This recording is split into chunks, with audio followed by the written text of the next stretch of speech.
Welcome to another blog. আজকে আমরা মহেরা জমিদার বাড়ি যাচ্ছি। জমিদার বাড়ির ইতিহাস এবং ঐতিহ্য আপনাদের মাঝে তুলে ধরব। Let's enjoy this blog.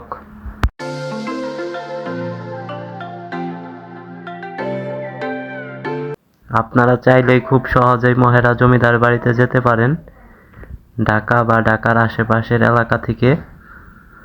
প্রথমে গাজীপুর চৌরাস্তা আসবেন, চৌরাস্তা থেকে চন্দ্রা হয়ে দেন আপনারা গাড়িতে করে আপনারা ডুবাইল বাস স্ট্যান্ডে নামবেন। নামার পর রাস্তার অপোজিটেই পেয়ে যাবেন মহেরা জমিদার বাড়ি যাওয়ার রুট। ওই রুটে সোজা এক রুটেই আপনারা মহেরা জমিদার বাড়িতে যেতে পারবেন খুব সহজেই।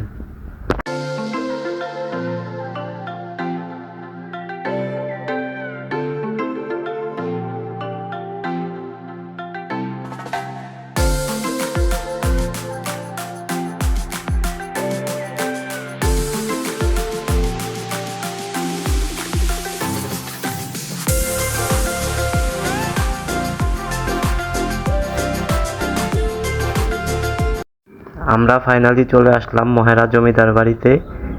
আমরা সামনে টিকিট কাউন্টার থেকে টিকিট কেটে দেন জমিদার বাড়িতে ঢুকবো।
এখান থেকে আমরা টিকিট নিব, টিকিট নিয়ে দেন ভিতরে ঢুকবো। আমাদের টিকিটের মূল্য 100 টাকা করে পড়ছে পার পারসন, দুইজনে 200 টাকা।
ফাইনালি আমরা মহেরা জমিদার বাড়িতে চলে আসলাম।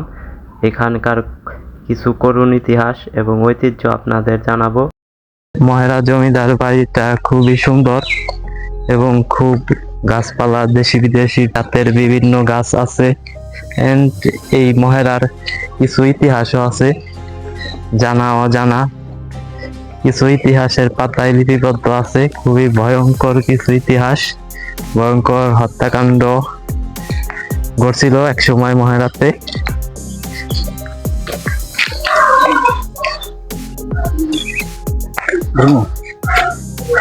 মহেরা প্রতিষ্ঠিত হয় মূলত 1890 সালে।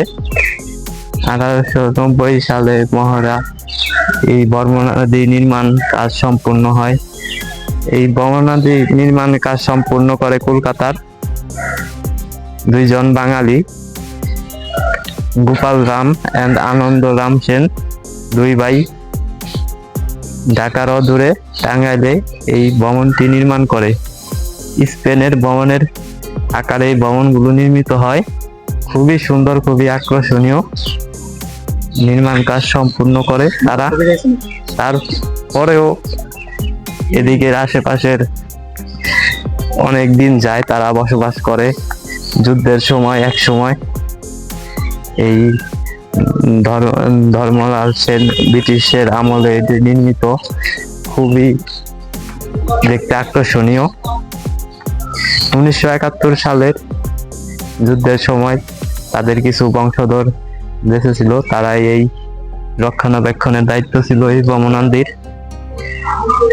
এক ভয়াবহ পাকিস্তানের বর্বরতা হামলার কারণে তারা শহীদ হন, মৃত্যুবরণ করেন।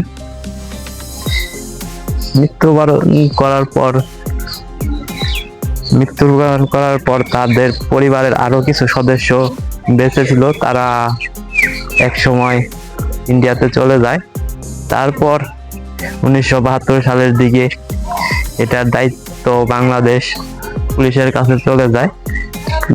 তৎকালীন রাষ্ট্রপ্রধান এটি ঘোষণা দেয় যে এটি পুলিশ টিআরটিসি ট্রেনিং সেন্টার হিসেবে পরিচালনার জন্য এখানে এখন মূলত পুলিশ ট্রেনিং সেন্টার হিসাবেই পরিচালনা হইতেছে জায়গাটা, এবং পুলিশের রক্ষণাবেক্ষণে আছে, সর্বখানি পরিচর্যার মধ্যে আছে ভবনাদি। আর এই ভবনাদির যারা বংশধর ছিল, এই ভবনাদির যারা বংশধর ছিল মূলত তারা হয়তো আজও এটা জমিদারি বা তাদের আন্ডারেই থাকতো, কিন্তু না, কিন্তু কিছু রাজাকারদের কারণেই আজ তাদের নির্মম ভাবে মৃত্যুবরণ করতে হয়েছে। কারণ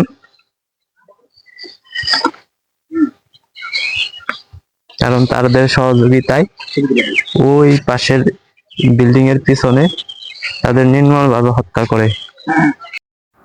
আমরা ফাইনালি মহেরা জমিদার বাড়ির ভবনের ভিতরে ঢুকলাম। দেখা যাক ভিতরে কি কি ঐতিহ্যবাহী জিনিস দেখা যায়। মহেরা জমিদার বাড়িতে এই যে মহেরা জমিদার বাড়ির কিছু পুলিশের পোশাকের ডেমো রাখছে। আগের দিনের পুলিশের পোশাক এন্ড দেন বর্তমান দিনের যে বিভিন্ন ডিফেন্স বাহিনীর পোশাক এখানে দেখতে পাচ্ছি। আর এই আগের দিনের জমিদারের সেনাপতির পোশাক, দুটি বাহিনী বেশি দেখা যায়।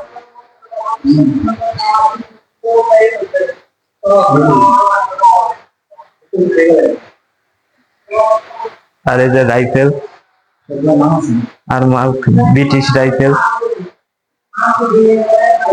বিভিন্ন ধরনের রাইফেল আছে অটোমেটিক।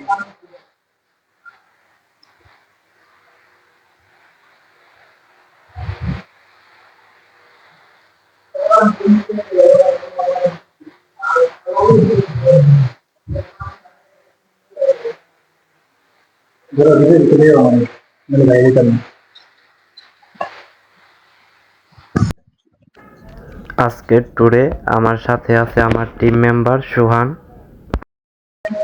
কেমন লাগতেছে জায়গাটা? আসলাম জীবনের প্রথম, ভালোই, খারাপ না। খুবই সুন্দর না জায়গাটা? খুবই সুন্দর, আর দেখার মতো অনেক কিছু আছে।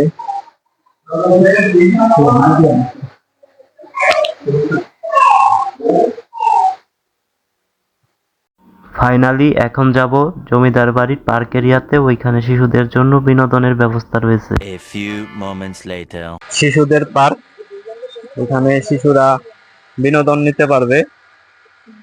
শিশুদের পাশাপাশি বড় বড় মানুষও বিনোদন নিতে পারবে চাইলে, কারণ বিনোদনের কোনো বয়স হয় না, এবং যে কোনো বয়সের মানুষই আনন্দ করতে পারে। সবকিছু মন মানসিকতার বিষয়।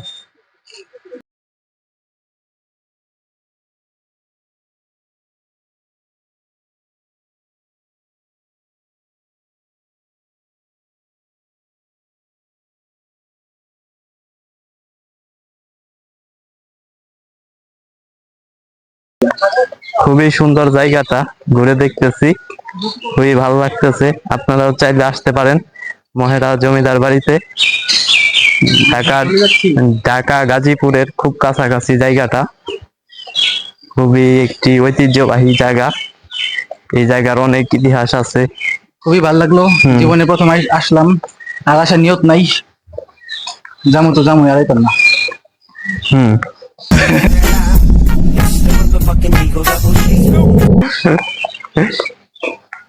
যাই হোক, খুব সুন্দর জায়গা। আশেপাশে দেখেন খুবই জোস।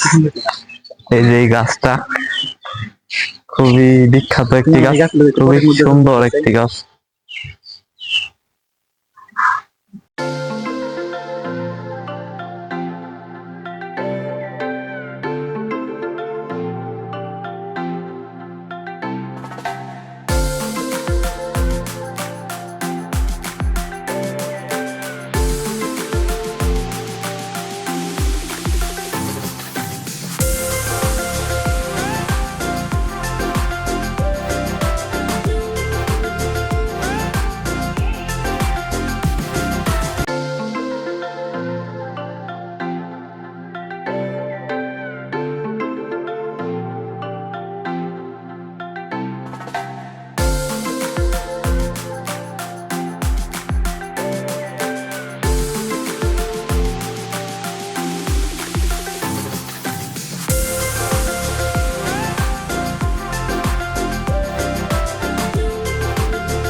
আমরা জমিদার বাড়ি ঘুরে দেখলাম, এখন টাঙ্গাইলের আশেপাশের বিভিন্ন এলাকা ঘুরে দেখব অ্যান্ড ময়মনসিংহ হয়ে বাসায় ব্যাক করব।